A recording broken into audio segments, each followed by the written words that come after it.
وہ پھر اس کا کام ہے وہ اپنے کسی بندے کے دل میں ڈال دے کہ جاؤ اس کی یہ مدد کرو، جاؤ اس کے یہ معاملات کرو۔ وہ آپ دعا کریں گے، آپ کا مسلح آباد ہونا چاہیے، آپ کا مسلح آباد ہونا چاہیے، اللہ تعالیٰ سے ایک تعلق ہونا چاہیے، تو پھر اللہ پاک جو ہے وہ کسی کے دل میں بات ڈالیں گے۔ آپ کی جو پریشانی، جو مشکل ہے، وہ اللہ رب العالمین کسی بندے سے بغیر کہے جو ہے وہ اللہ پاک آپ کا مسئلہ حل کروا دیں گے۔ سمجھیں اس بات کو۔ اور بعد میں تو یہاں تک اس طرف گئے ہیں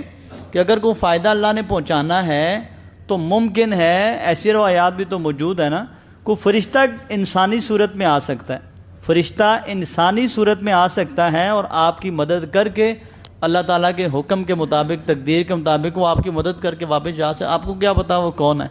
سارا دن آپ بیٹھے رہتے ہیں دکان پہ، کوئی گاہک نہیں آتا، ایک کوئی گاہک ایسا آ جاتا ہے آپ اسے جانتے ہی نہیں، وہ آپ کو ایسی سیل کروا جاتا ہے کہ آپ خوش ہو جاتے ہیں۔